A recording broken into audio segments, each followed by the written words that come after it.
उपमुख्यमंत्री अजित पवार यांच्या विमान अपघातात किती लोक होती? अपघात कशामुळे झाला? तो अपघात होता की घातपात? असे अनेक प्रश्न उपस्थित केले जात आहे. या सर्व प्रश्नावर केंद्रीय हवाई वाहतूक राज्यमंत्री मुरलीधर मोहोळ यांनी भाष्य केले आहे.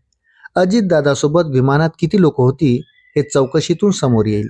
पण प्राथमिकदृष्ट्या व्हिजिबिलिटीचा प्रॉब्लेम दिसत असून व्हिजिबिलिटीमुळे पायलटला धावपट्टी दिसली नसावी असा अंदाज मंत्री मोहोळ यांनी दर्शविला आहे. पण हे सांगताना त्यांनी चौकशीकडे बोट दाखवले आहे. दिल्लीत माध्यमांशी बोलताना केंद्रीय राज्यमंत्री मोहोळ यांनी अजित पवार यांच्या विमान अपघाताबाबत भाष्य केले आहे. विमानात 6 लोक होती तर 5 लोकांचेच मृतदेह कसे मिळाले? या अमोल मेटकरीच्या प्रश्नावर केंद्रीय मंत्री मोहोळ म्हणाले, विमान अपघात तपास ब्युरोची टीम बारामतीत पोहोचल्यानंतर सर्व माहिती गोळा करत आहे. ब्लॅक बॉक्सच्या माध्यमातून सर्व गोष्टी समोर येणार आहेत.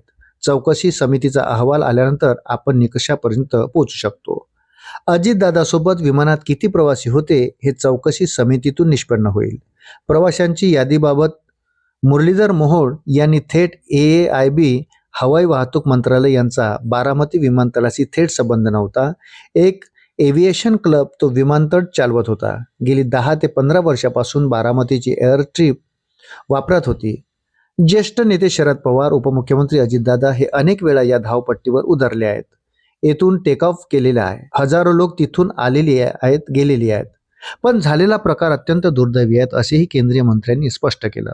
मोहोळ म्हणाले, अजितदादांच्या विमान अपघाताबाबत प्राथमिकदृष्ट्या सकृत दर्शनी जे दिसत आहेत त्यात व्हिजिबिलिटीचा प्रॉब्लेम दिसत आहे. व्हिजिबिलिटीमुळे पायलटला धावपट्टी दिसली नसावी हाही विषय असू शकतो. पण जर तर नको म्हणून चौकशी केली जात आहे. मुख्यमंत्री देवेंद्र फडणवीस यांनी त्या संदर्भात चौकशीची मागणी केली आहे. राज्य सरकारने CID चौकशी लावली आहे. शिवसेना उद्धव बाळासाहेब ठाकरे पक्षाचे खासदार संजय राऊत हे 12 महिने 24 तास राजकारण करतात. पण ती वेळ आता नाही. आपण किती खालच्या पातळीवर जाऊन राजकारण करतो याचं भान त्यांनी ठेवलं पाहिजे.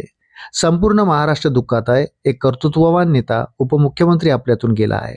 प्रत्येकाच्या मनात दुःखाची भावना आहे. राऊतांची समाजात काही विश्वासार्हता नाही, त्यामुळे त्यांच्याकडे लक्ष देऊ नये असा सल्लाही मोहोळ यांनी दिला. अशाच नवनवीन अपडेटसाठी व्हिडिओला लाईक करा आणि चॅनलला सबस्क्राईब जरूर करा. धन्यवाद.